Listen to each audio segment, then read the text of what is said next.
we're going to do something different, guys. So, a few weeks ago, Turkey Tom was getting canceled, and it was incredibly hard to figure out what's going on. Like, Cam Nuggets had 3 different videos on it, had to do with some sort of uh sexual stuff. It was very confusing for me to follow. Like, there wasn't like a general timeline.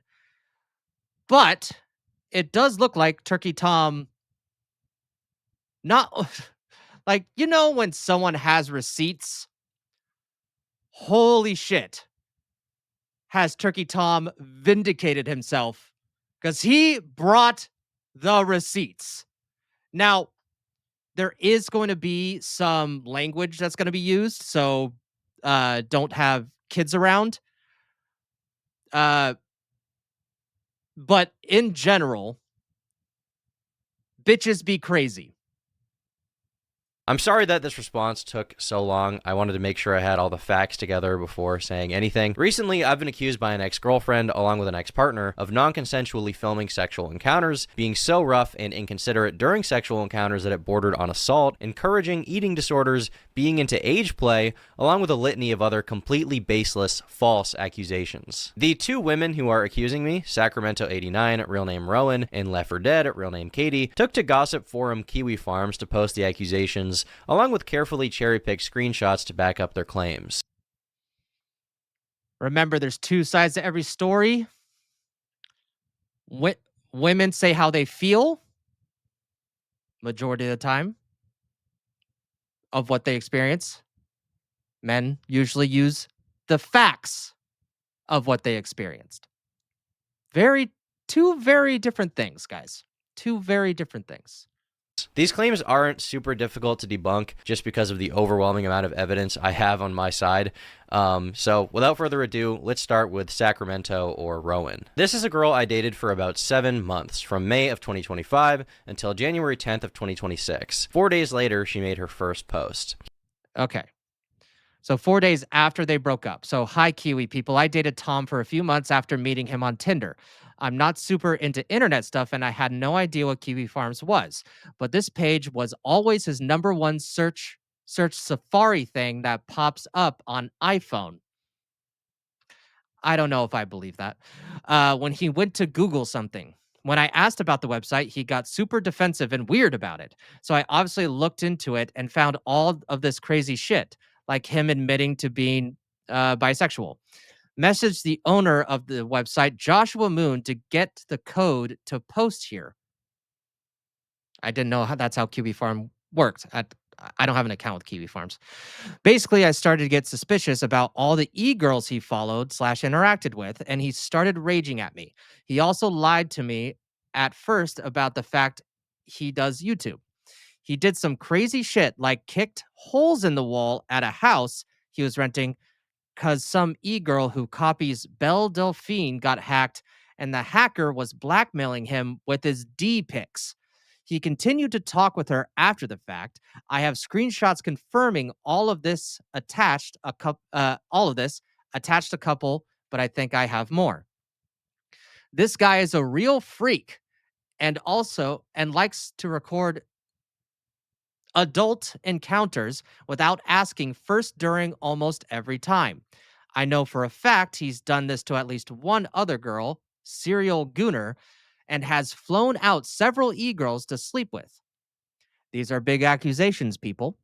He told me he has a file on his computer called Just in Case.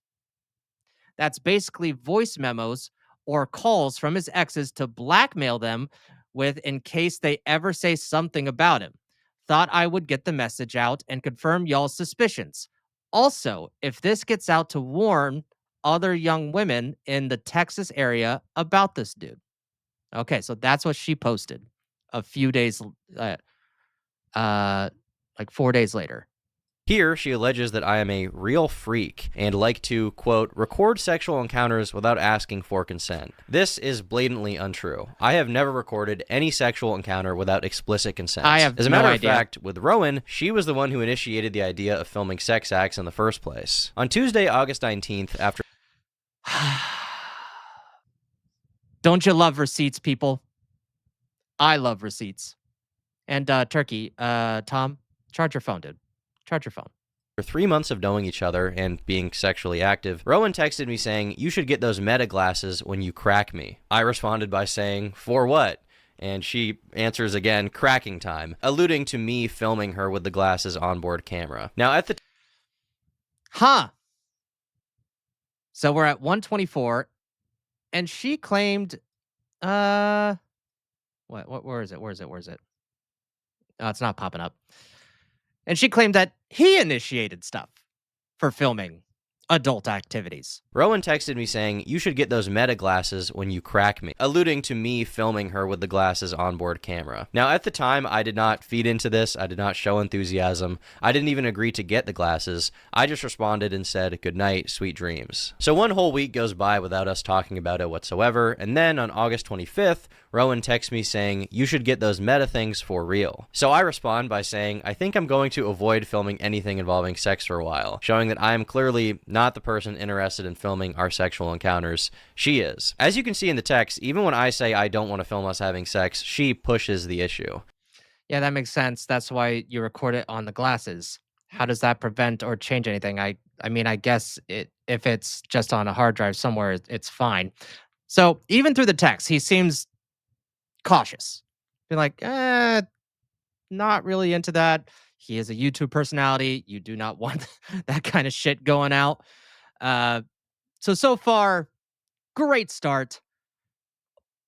Basically, completely obliterates her in the first 2 minutes of this video.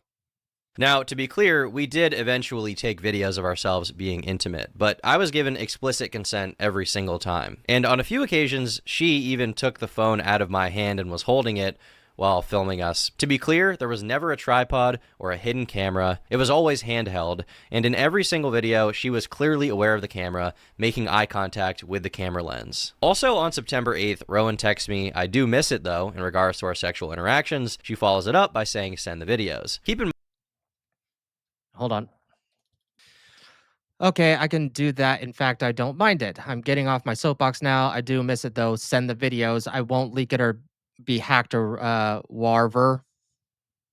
I bet she meant whatever. I can send them later though. I don't want to look at them right now, or I'm gonna pop a stiffy. I will watch and keep them close to my heart, like you, my little Tom. Dude, what kind of turkey Tom? You packing, buddy? Keep in mind, these are videos that she claims in present day were taken without her consent. She then goes on to say, and I quote, "I will watch them and keep them close to my heart," clearly indicating she has no problem whatsoever with them existing. I'm an extremely paranoid person when it comes to my personal life and my sex life and my dating life.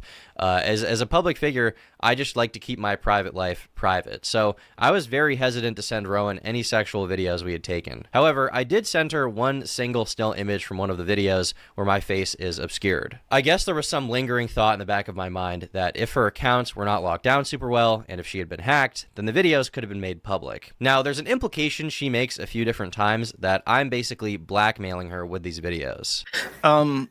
Somebody asked. Okay, so Kiwi Farms. Okay, yeah, I think this is with the owner of Kiwi Farms that is discussing with Rowan about this. Asked if you had any intention of getting any sort of like law enforcement involved, but I feel like you answered this where you just want to try to compel him to delete whatever he has on you, and that's like the like the extent of your interest. Yeah.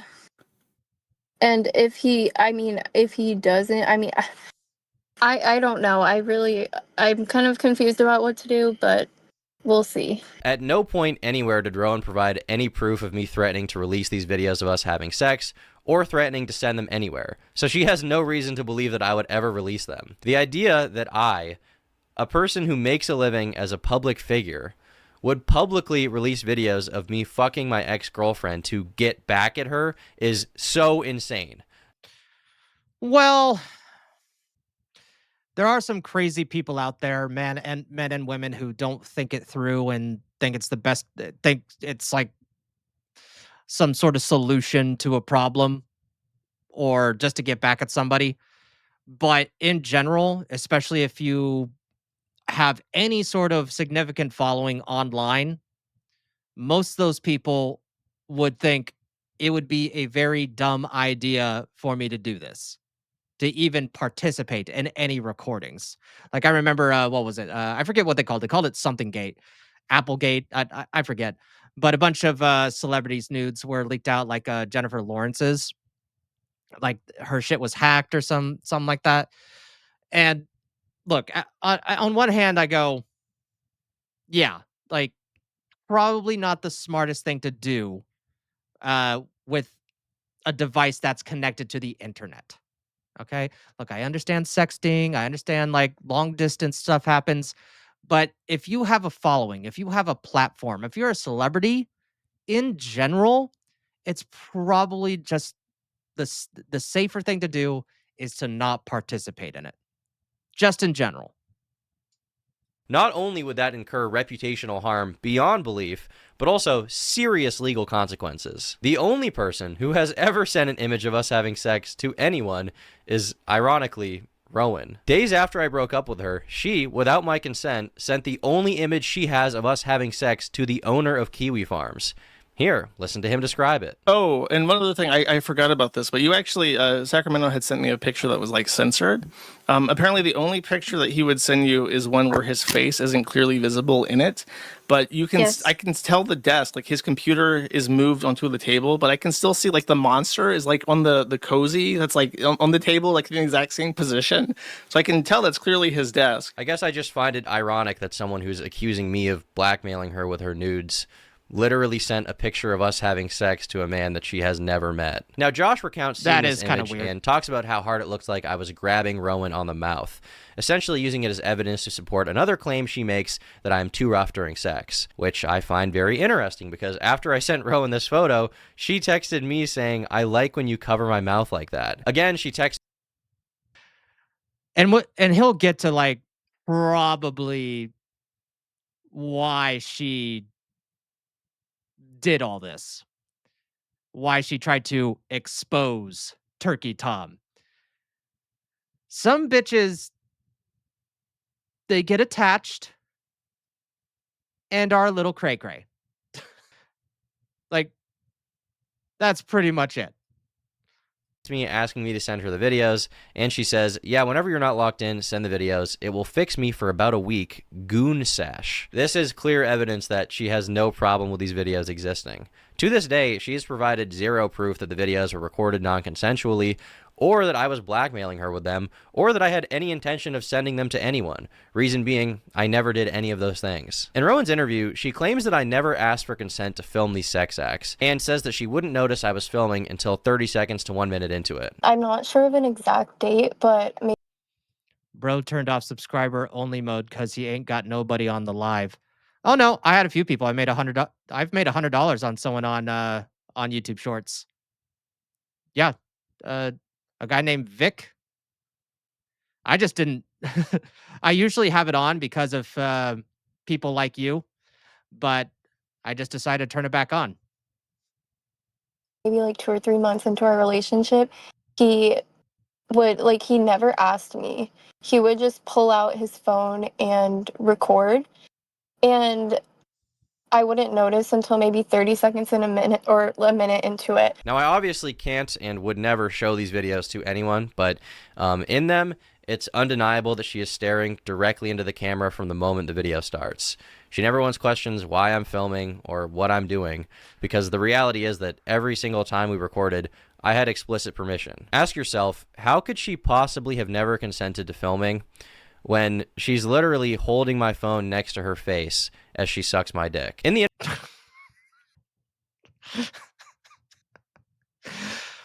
See, these are the real questions of our time, people. Who is holding the camera while sucking on peen? The real questions of our time. This is what we've devolved into for the unemployed. interview, she says that what really concerns her is that I wouldn't send her any of the sexual videos we took. I had asked him multiple times if he could please send me the videos so he's not the only one who has videos of me naked. And he either ignored the question or was just like, no. As I said earlier, I was paranoid to send these videos to anyone, even her, for fear of them leaking. So, guys, believe it or not, I know from the guy wearing the mask, I don't want you to see my undergarments. I'd rather not share my undergarments with anybody. Those are my undergarments. And if you want to see my undergarments, I have maybe a few more questions for you. Please don't, please get that out of your mind. You dirty, dirty boy or girl. Who knows? But especially as like, I wouldn't consider myself I guess I could consider myself a public figure just because, I'm online and I do this. But I have a mask on. I want to keep my private life, believe it or not, private. So if I'm wearing a mask, I'm not going to put myself in a situation where especially my undergarments are going to be shown online, okay? Just not going to happen. Weirdly, in messages at the time, she seems to actually get it, saying, I want to see them videos, goon time, before following up by saying that she actually understands why I'm scared to send them to her. So she wants to react to the videos that they made and then claims on Kiwi Farms that it was not consensual. You can't make this shit up. Guys, you can't make this shit up. Guys, stop putting your D in crazy. Okay? Stop it. Stop doing it. It's not a good idea. Now we're going to fast forward to October 17th in our text, and Rowan says, do you ever go back and watch our videos? And I reply, yes, I do sometimes, actually. Rowan responds that she's thinking about that right now, and then says, quote, need that big white cock. It's also kind of strange I love receipts so much. I really, really do. to me that at the time she referred to them as our videos, but in the present she's claiming she doesn't even want them to exist. On November 6th, Rowan asked me why I never ask her for nudes. I say I have a bunch of videos already and that's why. She does not express that she has a problem with me having the videos. She doesn't complain about it. She doesn't say they were taken without her consent. In fact, throughout the entire relationship, she was sending me nude photos of herself unsolicited every single month. Why would you send nude photos of yourself to someone you think could use them against you? Rowan personally posted Some random white guy. As someone who is married in Central Texas, married a Central Texas woman, you have to watch all of them like a chicken hawk watches chickens. So, okay. Focus on this part. Woman. Doesn't matter where they're from. Does not matter. Bitches be crazy. Bitches be lying. And they know how to cry on command. Dozens of screenshots of our texts, and not a single one shows her bringing up any of the videos being non-consensual. Another interesting fact is that during our breakup, she texted me a pros and cons list, which she apparently had written about me on January 4th of 2026. Pros and cons. Cons. Chopped in the face and thinks we're matched in looks. Cheated on ex. Follows his friends around like a dog. Has nothing to do with their relationship, but okay. Seems depressed all the time. No surprise. The thing is, if you're trying to get back into the relationship, you wouldn't be making a con thing and it wouldn't be this long. Because look at this. The pros are this, and then you're making a cons list to try to get him back. Like she did not think this all the way through. And in the con section, she complains about a lot of things, but she doesn't mention non-consensual videos whatsoever. With that out of the way, we can move on to Rowan's claim that I was sexually abusive towards her. In that same pros and cons list, Rowan wrote, says he likes hurting me during sex and making me bleed. This also reflects her public claims about me, but the great irony is that I never even said this. She did. On September 14th, 2025, Rowan sent me a text saying, quote, I'm such a freak. I like when it hurts and bleeds after. Something Wong. And one of her public face She did not think this through. She did not think this through. What a fucking dumbass. posts about me, she posts an interaction which reads as follows. She says, quote, like, we don't need to do it 3 times in one day or do it so hard I hurt and bleed. And I said, well, if you don't want to have as much sex, we don't gotta. We can do other things. And she says, okay, I like doing other things too. The way this screenshot is So wait, he's you expressed, you know, that you're hurting a little bit, and then he reciprocated by saying, "Hey, maybe we should slow down." And that's a what? How dare he consider your feelings and your body? Jesus Christ, people be dumb. People be dumb.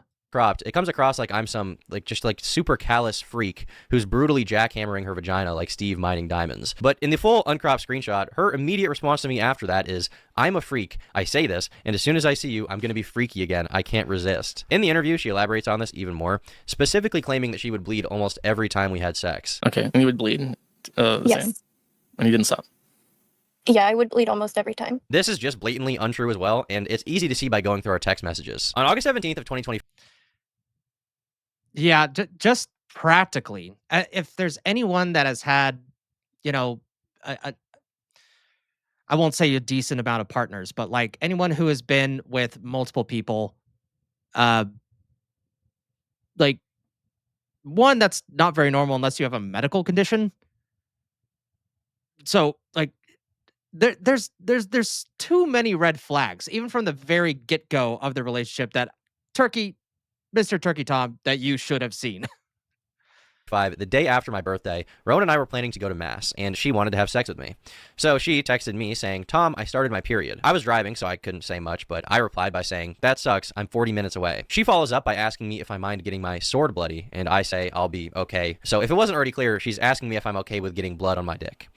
Why would this be something she's even asking if every time we have sex, I'm making her bleed? Keep in mind, this is months into us going out and being sexually active, and she's still worried that the idea of bleeding during sex would gross me out. Now, as soon as she began posting about me, people were naturally perplexed by her claim that she was bleeding from sex. Okay, I have an ex girlfriend. This might be a little TMI here. Uh, yeah, we dated for like off and on for like 3 or 4 years. Uh, she called her period Shark Week. For me, it was uh B and J's week for me. So every month I was excited for Shark Week. Every single time. They asked if she had some kind of medical problem, and she says, "I have no health issue that I know of, never bled during sex before. It was the aggression. Just gave into it after a while and told him I liked it, but I bled after almost every single time." I feel like most of this statement has already been dispelled, but even the smallest detail of no medical condition that I know of is also false. On September 24th of 2025, Rowan texted me saying that she's going to switch from her current birth control, Nexplanon, to the pill because she has month-long periods that cause her to bleed. So regardless of sex, Rowan admittedly bleeds for an entire month at a time. You know that joke? Don't trust anything that bleeds for 1 week and doesn't die. This bitch was bleeding for a month.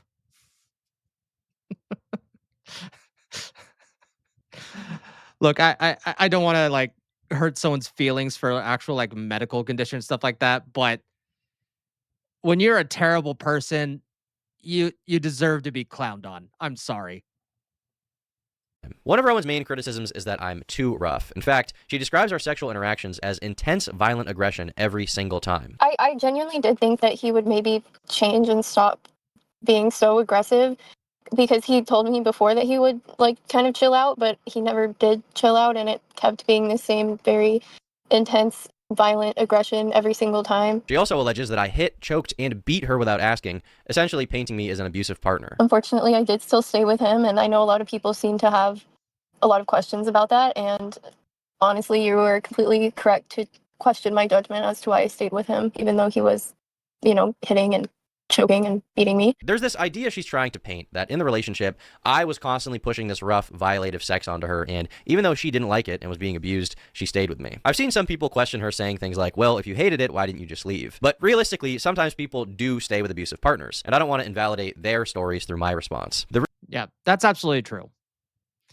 I've had family members stay with very violent individuals, men and women. And, God, like years of their life taken because they just would not leave. It, either through financial reasons or just because they couldn't find really anyone else who they think loved them, or every once in a while it was fear of death or fear of something happening to their children. Like there's a lot of reasons why, and I'm glad that Turkey Tom is addressing that. Real reason that she didn't leave is because she loved having sex with me, and throughout our entire relationship was constantly begging me to validate her fantasies. In this first screenshot here, she expresses that she is a real freak and says that she wants me to kidnap her, even saying, "I want to be tied up, taken to the woods, and pounded, so maybe there's something wrong with me." I Nothing wrong with that. Everything wrong that you're doing after. respond by saying that we should not have sex in the woods, and she says, "You nervous?" Right here in this next one, Rowan says, "I yearn to be manhandled and led across a dark room. That's why I like you." I reply saying, "You are like a dungeon person," and she says, "You are big like a caveman and I feel small next to you." In fact, anytime I wanted to have more loving, slow, I guess sensual intercourse with Rowan in the bedroom, she actually had a problem with that. I remember one specific instance where I was being more slow and sensual, and I remember her whispering in my ear saying, "I want you to pound me." And that's probably why on June 5th, 2025, she texted me saying, "I need to get face fucked for an hour." And I replied, God damn. Just wow. So there are some curious things that are coming to my mind. Some questions like, did she talk about? I imagine that they talked about other things other than adult stuff, right? I I bet they have, and I know that in relationship, you get a little freaky in texts. I get it, especially if it's a partner that you trust and all that jazz. I don't know. Maybe I've been out of the game for a while, or maybe it's because I'm not as young as these guys. But if someone is that, if especially a woman is that interested in like getting down all the time, I mean, yeah, that's really exciting. But I'm also like, really? Like, okay, maybe I should be, tiptoe a little bit here. Like, to take a step back and evaluate here, because I don't know, not a lot of you ladies exist, at least from my experience. by saying, "Damn, exams suck." On June 7th, she texts me and says, "I'm excited to get fucked borderline domestic violently." At one point in the interview, she states that one time I was angry at my ex-girlfriend, and that the next time we had sex, I was particularly aggressive. This is a very strange thing to accuse me of, given that on October 13th, Rowan says verbatim, "Sometimes I want to fight you just so you be more angry when you fuck me." She clarifies saying, This is actually a real thing. So I remember with the same girlfriend that I had. God, it's been forever, but like I remember, like, great girlfriend, really nice girl. Honestly, I'm the one that ruined it. So she did say with her first boyfriend that like she would like cause situations to like she would kind of create a fake argument so that the adult stuff was like angrily charged and everything like that. So yes, I have heard about that. Thankfully, I had a fairly honest girlfriend at the time. "I do like that though, even without the fighting." So at every opportunity, this girl is publicly saying, "Oh my god, look at all this horrible shit he did to me." And then she's texting me that she wants me to kidnap her, tie her up, and pound her in the woods. And if anyone is putting up any resistance to that, it's me. She once again lies about weird little things in the interview. Like she says that I was her second boyfriend. He was I guess my second boyfriend. And when I heard this, I was very confused because she told me that I was her third. In my opinion, she said this to make herself seem less sexually experienced than she really is, to make the case stronger that I was taking advantage of her. Now, in this next post, she writes, "Again, I'm not alleging anything illegal, just that he would hit and choke because he was a super gooner. Sort of normalize it in my head, but it's definitely not okay to do that." So for information on how I supposedly normalize this behavior, let's go back to the beginning of our relationship and see what our conversations about sex were like. On Wednesday, May 14th, after only hanging out with Rowan once, she texted me saying she's excited to hang out with me again, and she already knows my penis is massive, without me saying anything sexual to her at this point. So as you might suspect, we did have intercourse on our second date, and after this first sexual encounter, Rowan texts me saying, quote, "Rape thing is so hot." Holy shit. That's when you exit the building, dude. That's when you exit the building. You get out, you let the fire take over. Doesn't matter if you have insurance, you leave the building. It's there. You took your name off it. Leave. Once once a lady once a woman, God, if we can call her that at this point, says shit like this, you leave. No, you like no. I never did that before. You should tie me up next time. My response to this is consensual sex is good. And she says, you know what I meant by that. I don't know what to call it. So from the very first interaction we have, she calls our sex rape for some reason, saying how hot it is, to which I clarify that it was consensual, and she says, I know what you mean. And for the record, I never indulged in her fantasy to be tied up, just not something I was interested in. I'm so getting demonetized on this. It's fine. It's fine. In any way. And we also never did anything in the woods, in case you're curious about that. To hammer this point home, let's Good for you. Last thing you want is pine needles in your asshole. go over some more texts where Rowan talks about sex. On Friday, May 16th, she texts me asking when I'm free and says that she needs my, quote, big dick. And I say, don't say and she says, it is, and I need it. On May 18th, Rowan says she's not used to being with someone with as big of a dick as mine. She says that it hurt her, but she wants to do it again, and she won't be a pussy about it. Some of her public claims about me are more desperate and weird than others. Like she complains that I didn't eat her out. Like, he never once ate me out, but he would demand that I would constantly suck his dick. And, like, yeah. But here is a text message of me directly telling her, look, I'm a selfish lover. And she says, it's okay. I like sucking dick more than getting eaten out. I'm a real freak. Despite her acting like I am a sexual degenerate, repeatedly doing sex acts she doesn't enjoy. Here she is saying, you match my freak, kind of. Not you're too freaky or we've been too freaky. She says that I match her freak. Here in this next. This whole interaction, this whole situation, I hope ends up in anthropology books. I really do. Like, there's a few good books that you guys could read from David Buss. One of them is called Why Women Have Sex, and the other is called, I believe, God, it's been a while, When Men Behave Badly, I believe. And it's all about sexual dynamics and power from a psychological evolutionary standpoint. And this kind of goes back to what I was saying the other day during the stream, where there's power that men have and the power that women have. Men exert their power via force. Women exert their power with soft power, with like conversation, intellectuals, as emotionally manipulate. But when it comes to attacking people, because men, we're bigger and we're stronger, we use our physical force. If women want to go after somebody, and they do this to men and women, they go through reputation destruction. Since they don't have the physical force that we do, they do reputation destruction. And looks like that this girl, it's her first time with reputation destruction. Unfortunately, she did this with a very prominent YouTuber, and she did not read her own text messages before making all these claims. And this is shooting herself in the foot bigly. Next one, she says, I'm getting on my knees as soon as I see you, by the way, freak mode. In this next one, I give a little bit of input. I tell her I'm thinking about her pussy. And she responds to me saying, can you imagine, like, in his situation? Like, imagine me right now. My phone's charging over there. The battery's probably busted. It takes forever to charge. Can you imagine me just being right here, being like, so I'm about to read about my sexual life against my will because I have to protect my reputation. Like, yeah, like it's kind of awkward to read your own shit knowing that it's going to be online. Hopefully that never has to happen to me again.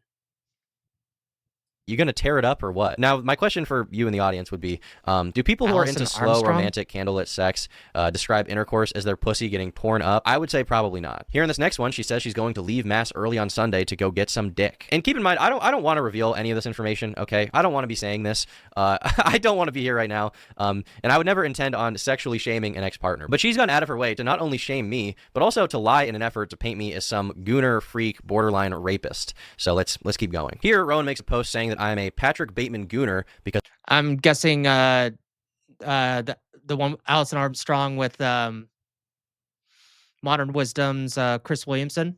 Yeah, I saw that interview. It's really good.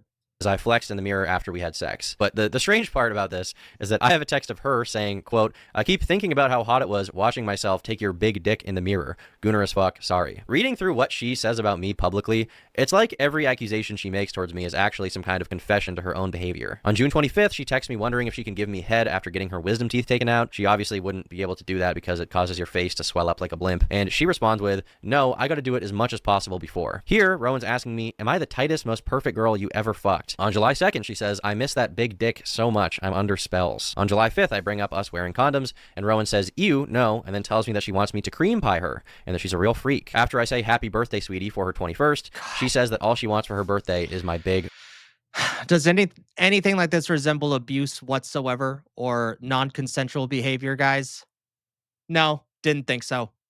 This Oh man, she picked the wrong fucking dude to lie about. She really did. white.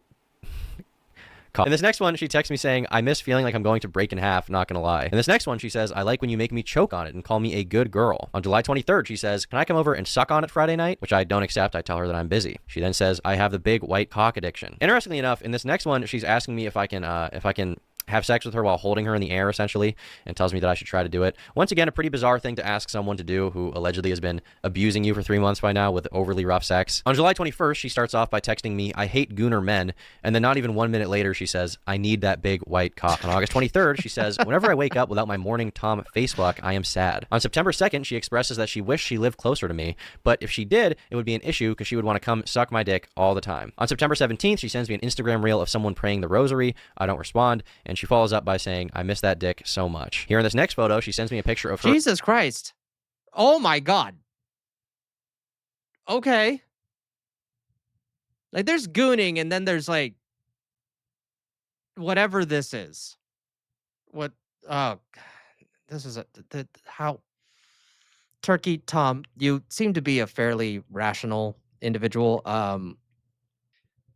The red flags were there.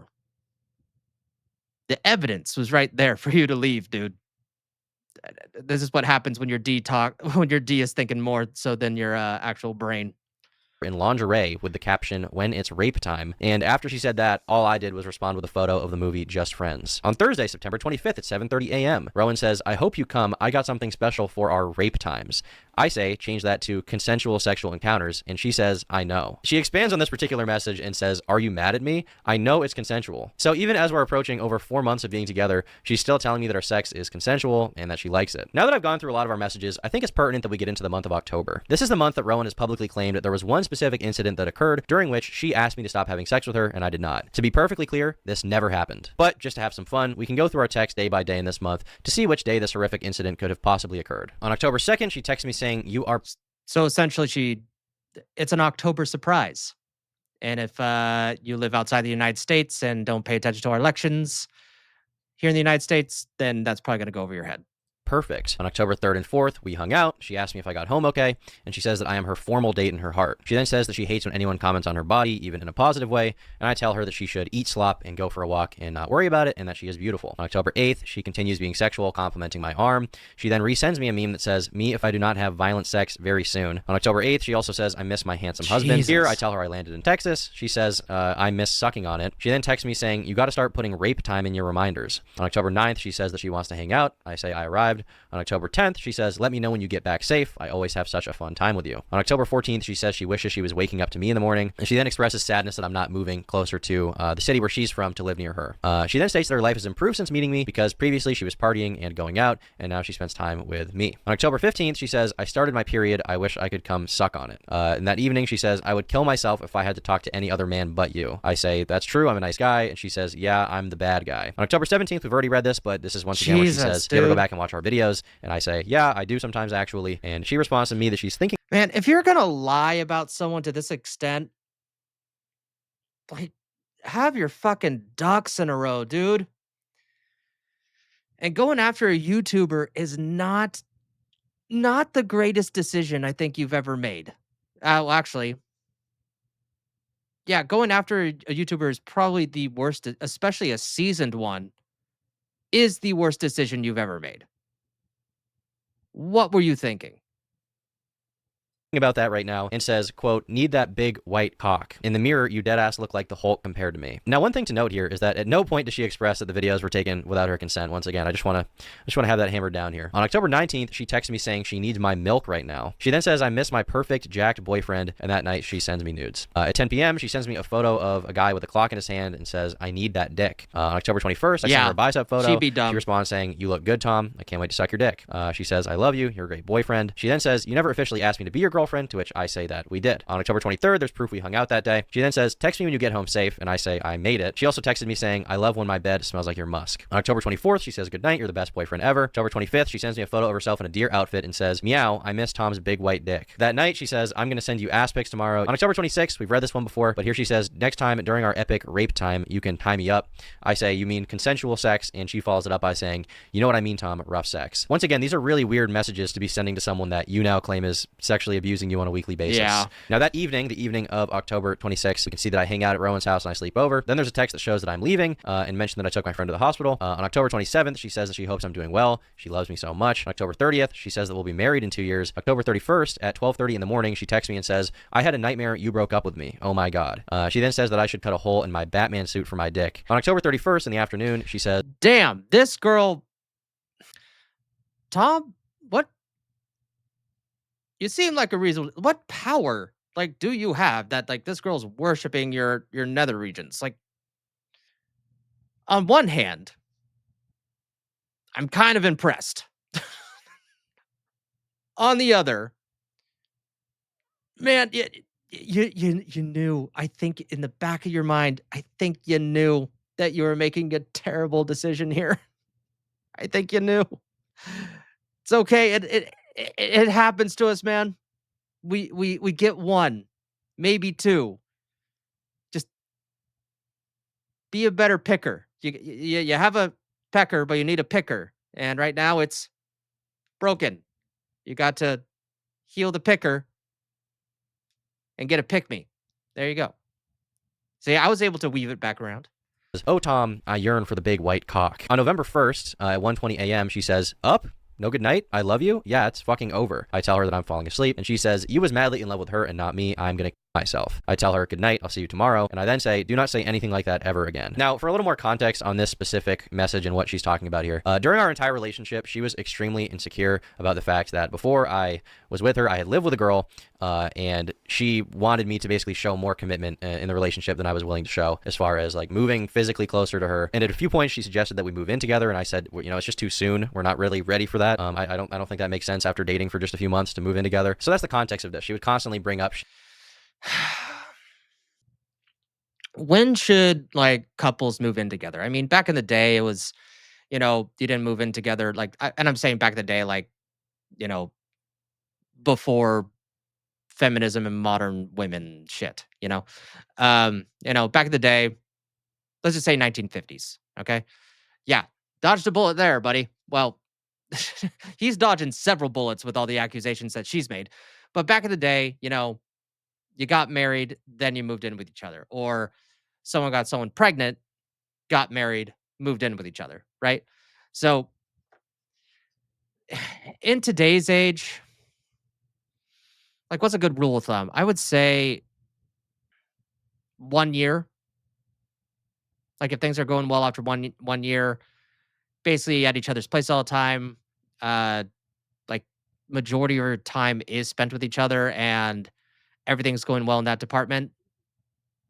And then after a year of living together, then yeah, I think a 2 year, 2 years in a relationship and moving in with each other, then I think that's when you can consider marriage. I think that's well, not that you can or can't, but I think that's a decent timeline in order to gauge, you know, whether marriage is something to be thinking about or not, or you know, having children just in general, right? At least that's my thinking of it behind it. It and compare herself to my ex or ex-sexual partners in general, but my ex-girlfriend. And I was like, See, I'm don't not say wrong. stuff like that. Like, I'm dating you right now. Stop worrying about this. So later on in the night, she texts me saying, mass is needed. I am such a sweet girl and have love in my heart for you. I know this. And this carries into the morning where she says, hi, my sweet love. The next day around noon, she says, sorry for being kind of bitchy. Let me know when you're on your way. I say that I've arrived. We take a photo in our Halloween outfits. And on November 2nd, I say that I made it home. And she says that she hopes that I have a good day. So we've now made it through the entire month of October. And there's no indication of any kind of abuse, any kind of mistreatment, or even even really anything negative. But almost every single day, she says something about how she loves me, how I'm perfect, how everything is good, and she keeps sending me sexual stuff the entire time without me even asking. At the risk of belaboring the point, I do want to go through a few more messages just for the hell of it, just so I can confidently show that she was extremely sexual the entire time and never expressed any reservations about the sex we were having. On Wednesday, November 5th, out of nowhere, she texts me saying, "I'm trying to make you nut." I just don't respond. On December 12th, she sends me nudes again. Kind of a weird thing to send to someone who apparently has sexual blackmail on you. Good for you, Daryl. Good for you. Like when you find a real one and you're secure in yourself, because right now, yeah, that's all 1 month, by the way. Like I've been single, and I'm not gonna count anything that like lasted less than a month. So I've been single for probably around 10 years now. Had a few like 1 monthers in between, but like I really don't consider a relationship unless you're like officially dating for like 3 months. I mean that's when you get to delete it in my mind. Um,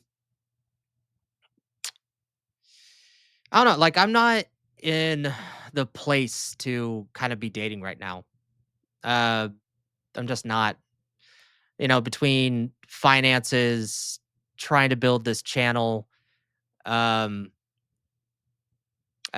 currently not having a car. I mean, hell, my bike got stolen. Uh, sometimes you just need to know that you're just not ready yet. And I need to get out there even a little bit more. I want to get my finances in order. I want to, you know, once I get my finances in order, then I want to, start going to the gym, become a little bit more presentable. Like I'm not bad, but it could definitely be better. And then, get a car. Once I feel like that I'm ready for someone else, then then I'm ready. Um, Sometimes you really do have to understand when you're probably not in the prime pickings, due to your current either lifestyle or finances or all that jazz. And I would rather be in a better position to go out with somebody, or at least just even go on, first dates for that matter. Uh, and then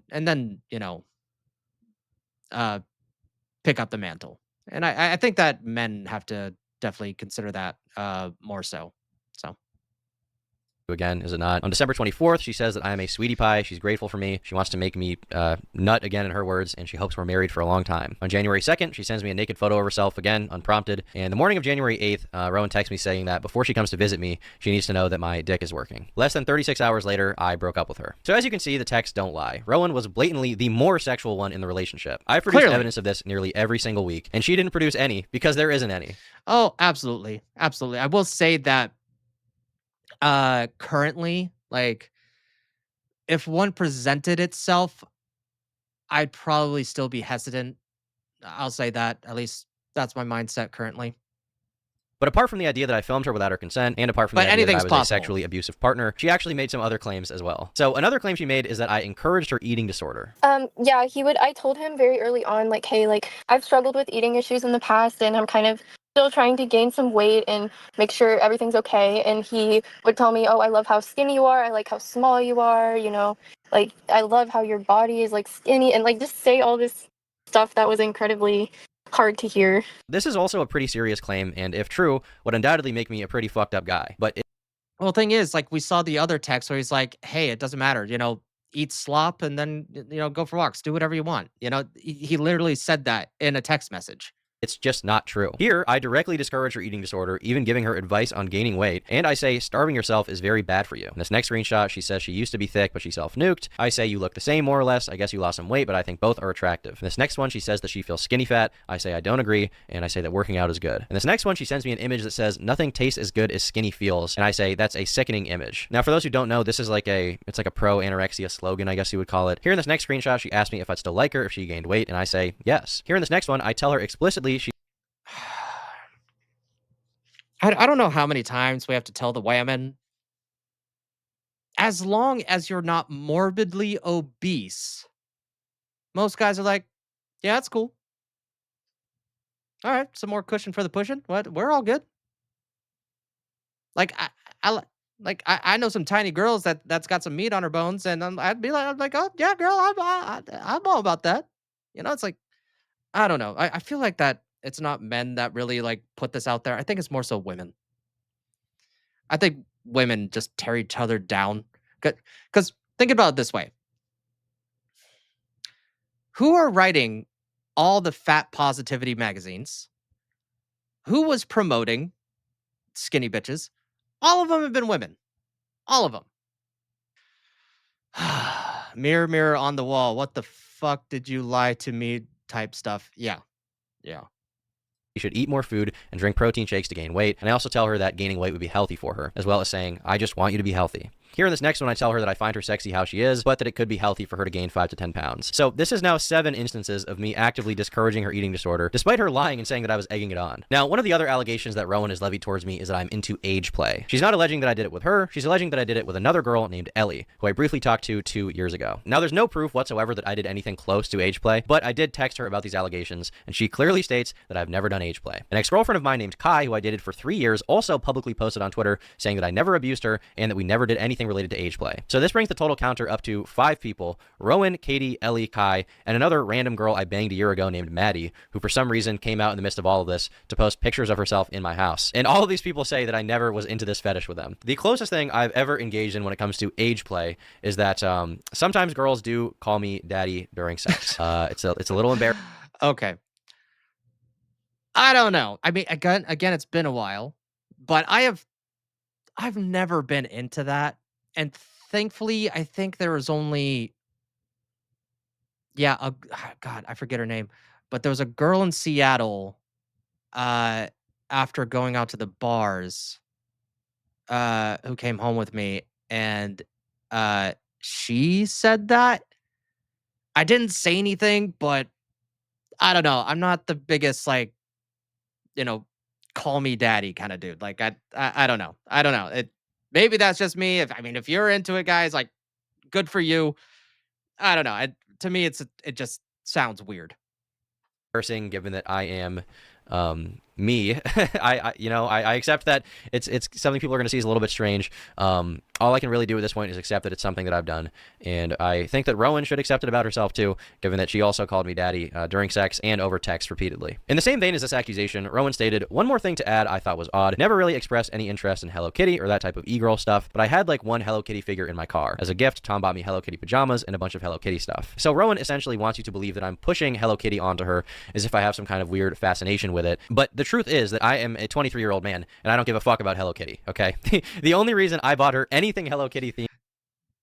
That means he's also not a brony, which is another plus.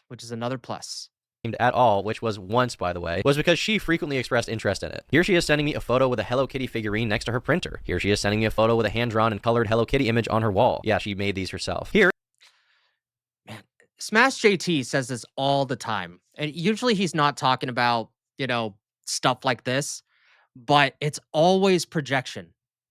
It's always projection.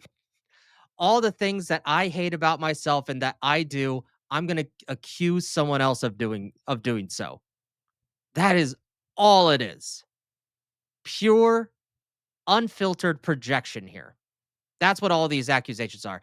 It was not only projection, but it was also becoming the victim for attention. Because I've said it once, I'll say it again.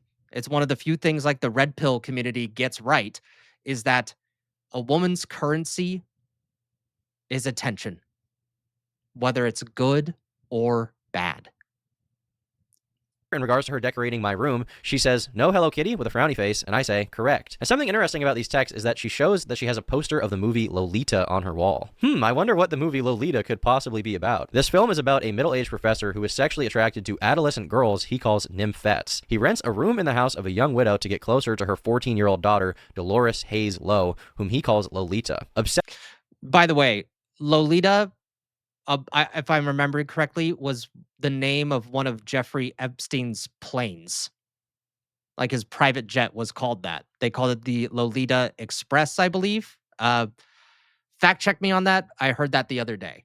Obsessed with the girl, he eventually gains control over her after he takes her cross-country with him. Rowan even says that I should watch this movie, to which I reply that I feel like it's a movie adult men aren't supposed to see. In this next screenshot, Rowan asks me, if I start dressing like a weird Hello Kitty e-girl, would you still fuck with me? And I replied, no, I don't want you to do that. I find it kind of repulsive. Here, Rowan is texting me upset that she has to take down all of the Hello Kitties from her dorm room. And this next one is probably the strangest reference to Hello Kitty out of all of them. Here, she's sending me a video that says, get you a man that takes you to the Hello Kitty hotel. And under it, she writes, imagine the rape here. And I say, I will not imagine. Now, What is with her obsession, like, with with saying rape, like, over and over again? Especially when he is like, he hasn't, like, completely made the boundary of, "Hey, I'm uncomfortable with you, like, calling our bedroom antics that," but he clearly heavily hinted on it. Like, d the thing is, it sounds like to me that she, at least bedroom-wise, she didn't really care about his thoughts. And that's just me speculating. That's just me speculating that it's his life and it's a lot for someone to put all of this out there. So thank you, Mr. Tom, for putting this out there. I know it wasn't easy. And then there's idiots like me that is going to comment on it and, you know, be in hindsight, man. But yeah, this is not easy. But I will say he tore her down three ways from sideways. No one's ever going to take her seriously ever again, at least online. with some of the more insane projections and lies out of the way, I'd like to get into some strange details that Rowan also decided to lie about for whatever reason she may have. One thing that a lot of people pointed out that's strange is that Rowan had taken a photo of us matching on Tinder before we met in person. Yeah, I took a picture of the match because I could kind of tell there was like something weird about this guy. Like I didn't know if he was famous or whatever. And also, I did that to other people as well on Tinder. Just like everybody you meshed with to like gossip with, like girlfriends. Yeah, like a couple of them. But yeah, he seemed like kind of weird. So I took pictures of our match. She's also stated repeatedly that she's not a very online person multiple times throughout her testimony. But the wild thing about this is Rowan had sent me a message on my YouTube connected Instagram all the way back on February 21st of 2024, 15 months before matching me on Tinder, where she said, you have to do a video on this crazy guy on Twitter who only has like 3,000 followers, but this man is a menace. I even confronted her about this when we first hung out because I found it very strange that she lied to my face when she first met me and said she didn't know who I was. I said, hey, I looked at our messages on Instagram and saw you DM me over a year ago. Rowan said, oops, yeah, I'm sorry. I didn't want to tell you, but I watched one of your vids a while ago and thought you were cute, but I thought it would be awkward. I responded, that's okay. I was just surprised. She replied, I know I probably look crazy. I said, I mean, a little bit. It's okay. I just wish you told me. That's all. She answered, I didn't want to because I thought it would be weird. I'm sorry. Kind of lied about some stuff. I was like a niche internet micro celebrity on Twitter for a little bit too. I'm chronically online and didn't want to admit it, lol. I'm not chronically online. Pull up the receipts.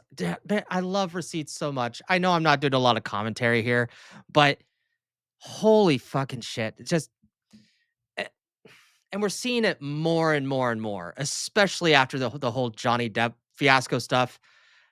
Like, men are taking a stand, being like, okay, we are not tolerating this bullshit anymore. Just because you feel like something happened doesn't mean it actually happened. Like, there's a reason. I forget who it was. Yeah, I forget. They they prefer texting over anything else because they have a ledger of what happened. Like if you call someone, all you know is that a call happened. It doesn't give you any words or context behind the call. Text messages, literally documented evidence of what you and someone else said. So when contacting bitches, I mean, I haven't done that in a long time. Uh, yeah, I do prefer text messages just so that like everything's written down. don't don't at me, and if you do, have the receipts.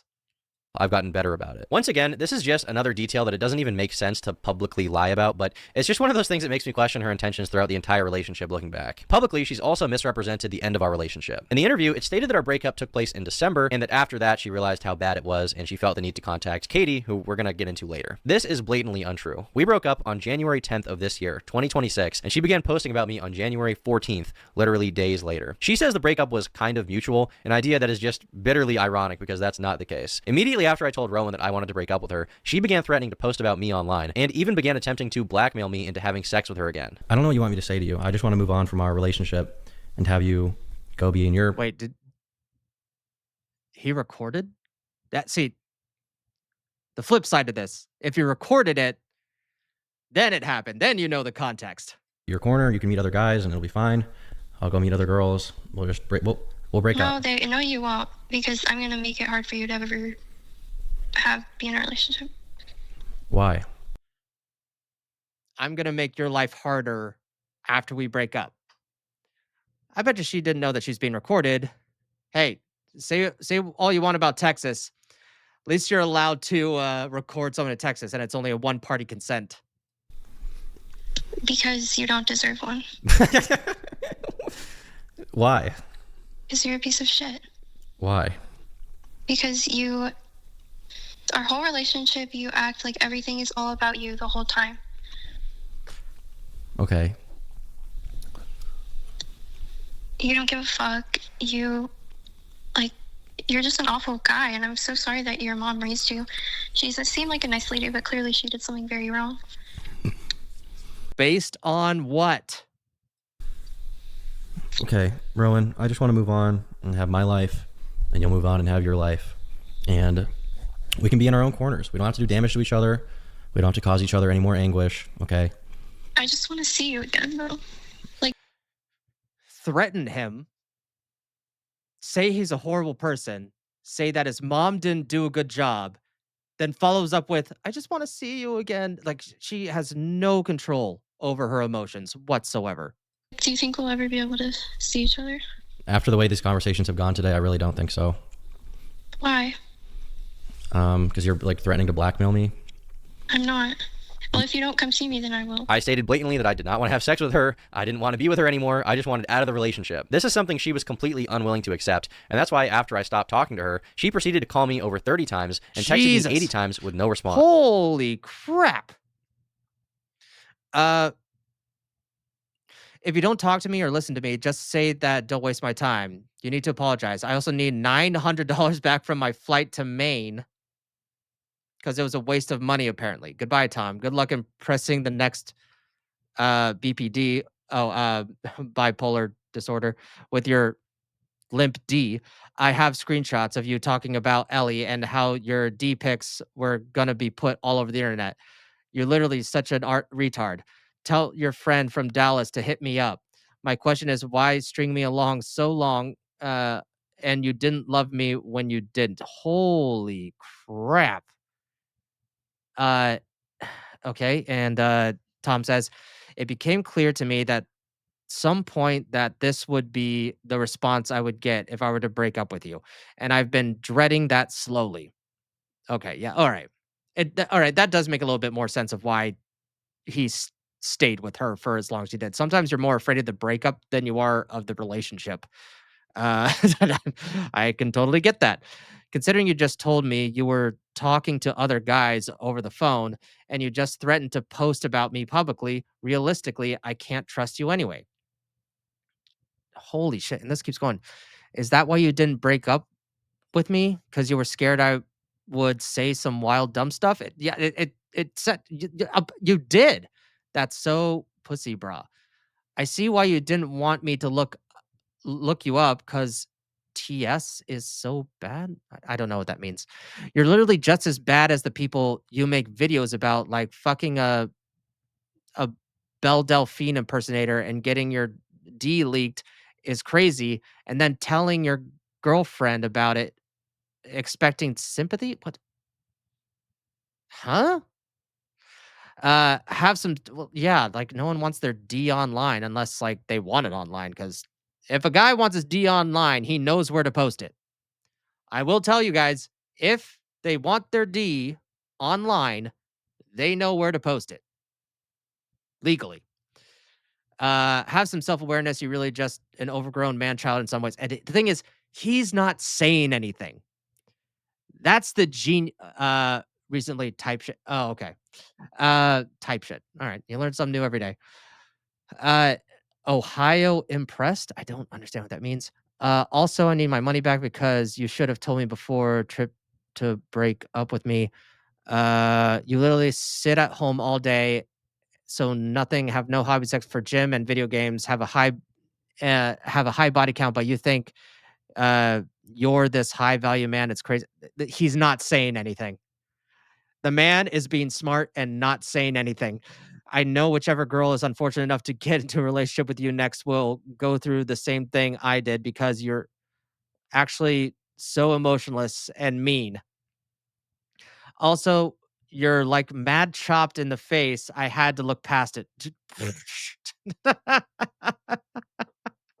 I'm done being a hater. You have a lawyer. You can't record me without consent. If you live in Texas, yes, you can. Even if the state that you are in is two-party consent, I'm sorry, in Texas, that wins, and that's one in the Supreme Court. Posting text screenshots isn't illegal, dumbass. Good luck trying to sue me for posting text message conversations on a public website. You're literally so stupid, Tom. He's still not saying anything. I should have gone to the police right away, but I have evidence. I told my roommate after as well as my friend Sophia. You can't even deny it because uh, type shit for real happened. And you said word for word, I like hurting you. I still remember because of how fucked it felt. I'm getting no contact order. Oh my god, she's the one getting no contact order? What are we talking about? It will go on your record. You're a fucking narcissist. I also got a lawyer. I hated having to tell my mom. You're generally a horrible human being. I never loved you. I just loved the idea of you. Jesus Christ. Like, remember that video that we saw? It's like a man will accidentally hurt you. A woman has every intention to hurt you if you get hurt. Yeah, this is what that is. I'm going to the courthouse in Washington County, I believe, Waco. I don't know what that is. I do recognize it though. When I get there and ordering a temporary restraining order due to past threats you have made against me, it might go to a real court in which both of us will have to appear. Bitch is obsessed. I'm gonna threaten you. Anything for attention. Anything for attention. Please message me, Tom. Please contact me. I'm freaking out. I'm not getting the attention. I'm not getting the validation. Where are you, Tom? Where are you? Like that's what that is. Not to be an armchair psychiatrist. And remember, I'm a semi-retarded YouTuber. That's all I am. But holy fuck. Like I- I've only had one main crazy bitch. Man, I need to send my first crazy bitch flowers because I never got any of this shit. Like I'm like, hey, I've never mentioned your name to people, but you're my crazy bitch story. Here's some flowers. Here's a check for $150. Like, really sorry because I have seen crazier than you. You seem very normal after this. She is publicly claiming to be a victim of sexual abuse while begging me to fuck her again. Like you've done all this like weird shit. Like I don't like it. Like you're so weird. You treat me badly, especially during sex. And like over the phone, I just listed everything that he had done wrong, and he was like, "Well, you can leave me if you want." And I was like, "Yeah, I think I'm gonna leave you." That's basically what happened. But there was no like specific like. Did you guys talk at all between breaking up and then? Tom and I. Yeah. I don't believe so because I blocked him. Even this detail is also so insane. While it is true that once she started to lose her mind, I did stop talking to her, she continued speaking at me, alternating between begging me to forgive her for breaking up with her, saying she wanted to have sex with me again, and sending me psychotic text messages filled with lies that she came up with once I dumped her. Now with Rowan dealt with, the next person I'd like to address is Clorox Katie. Katie's a girl I had a brief sexual relationship with 2 years ago, and she began posting about me on the same day as Rowan. Now back when we were hanging out, she flew all the way from California to Maine to hang out with me twice. In the interview, she describes her time with me as the worst experience of her life. And then you fly back. And how did that go?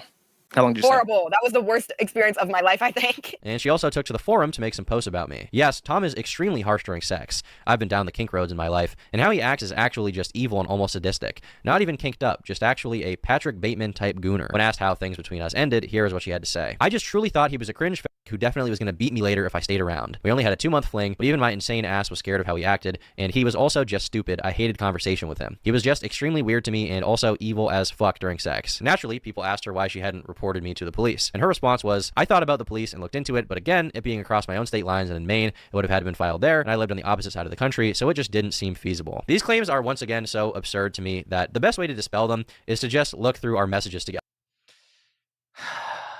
Believe all women, people. Believe all women. They're totally not emotional states of chaos at all times. In these two DMs, you see that Katie comes to visit me for the first time on January 20th and leaves on January 23rd. She comes to visit me, she says she's excited, she then goes home, and after leaving my house the first time, she immediately texted me saying, "I had so much fun, Tom. You can kidnap me whenever. I feel so alone in my bed." Why do all these women want you to kidnap them? Amongst other things. Tom, what are you doing? What are your secrets, Tom? Is it the turkey? She then says that she has to come back. Now, days after coming the first time, she sends me nudes. Once again, this is kind of a weird thing to send to somebody that you're claiming is recording sex with you without your consent. Why would you send this person nudes? She then sends me nudes a second time, says she needs it, says so starved, so deprived, and she says that she misses me so much. I say, let's hang out in March. She says I'm down, but waiting until March will be so hard. On February 1st, Katie says that she misses me. On February 2nd, she slides up on my story and says she is counting down the days until she can see me again. She then says that she needs to see me ASAP, and she misses all the things about me. On February 4th, she says she wishes that she woke up cuddling me. On February 8th, she says she wants to have sex with me again. Once again, this is after the first time we hung out. February 18th, she says she's going to swallow me, and she then sends me naked photos of herself willingly. Keep in mind, once again, she's accusing me of recording sex with her without her consent, and then she keeps sending me naked photos of herself. She even sent me a video, by the way. She says, "I need you right meow. I need you ASAP." February 22nd and February 24th, we have "I miss you" and "Are you home yet?" I had a crazy chick before. I was out with friends and she showed up at my house and the next day and stuff went down. Yep. I could probably piece together a few things that happened. Potentially the police were called.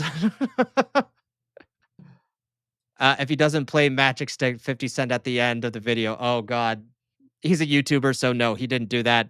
Then again, I don't know if his video was monetized because with all the sexually explicit stuff, it would be yellow dollared anyways. So it wouldn't surprise me if he didn't monetize it. February 28th, she slides up on my story and says, "I'm going to suck you so good." She then says, "I need to see you now more than ever. Lots of hugs and hot sex." On March 2nd, she says, "I like you lots," and I reciprocate. She says she can't wait to see me again. She then says that she's excited to see me that coming Saturday. In the next screenshot, I say, "Your pussy's going to be so sore." And Katie responds with, "Good thing we had to wait a while because then I can take a beating." She then says, "I'm ready for you to throw me around." Now, when we were discussing how many days she would want to stay, she says, "As long as you want," and that we'll have so much sex and party so hard.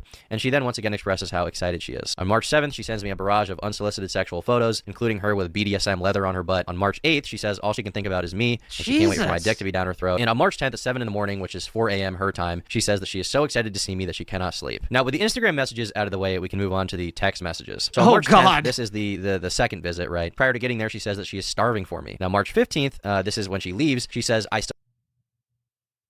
You have my toothbrush, LOL. Wow, looks like I just have to come back. It's so over. So over. My fancy ass toothbrush, shake my head. It is in the fucking bitch. What? Oh, okay. Still have her toothbrush, but that I have to let her come back. Now, keep in mind, Katie, in her own words, said that this second time visiting me was the worst experience of her entire life. How long did you Horrible. That was the worst experience of my life, I think. She basically describes being physically abused in the interview. She even says that while we were having sex, she would ask me to stop doing something, and I wouldn't. But that did not happen. You may also recall her stating that she ended things with me because I was such an insufferable person to be around. She claims that after the second trip, she began to realize she was a victim. Yeah, and that's kind of like when things really started piecing together to me that I was like, wait, I think I am a victim right now. Like something's not right here. And her God, the victim complex is virtue signaling victim complex. That this shit needs to be studied. Why isn't this studied?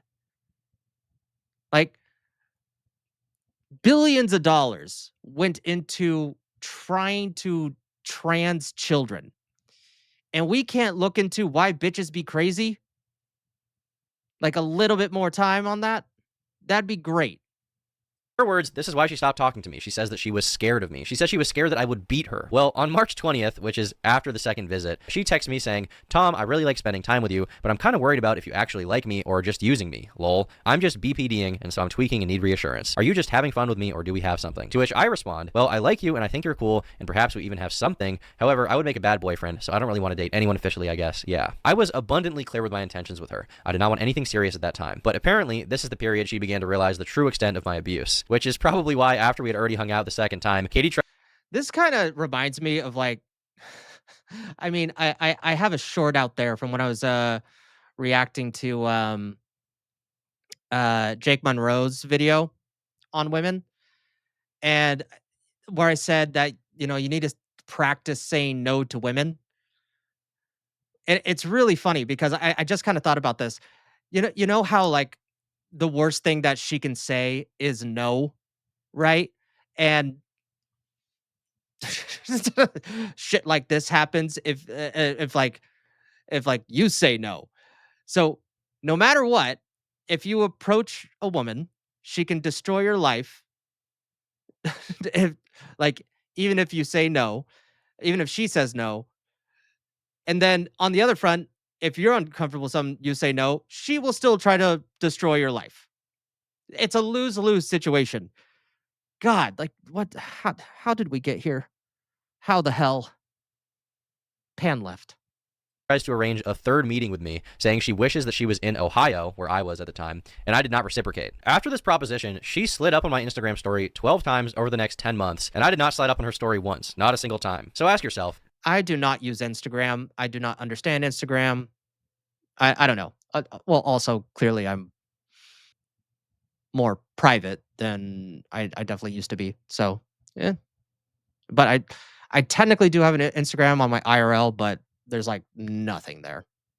do these texts sound like a girl texting a guy that she finds evil and sadistic, a guy that she was even debating going to the police about? Because to me, it seems crystal clear that she enjoyed our time together and even wanted to hang out a third time. You gotta keep in mind here, she flew across the entire North American continent twice, from California to Maine to see me. After the second time, she wanted me to be her boyfriend. I didn't want to, and she then repeatedly made efforts to contact me and hang out with me again. Now, to close Yeah, I'm not a fan of long distance. Like, I mean, for those who do long distance and able to make it work and then get together in the end, yeah, hey, good for you.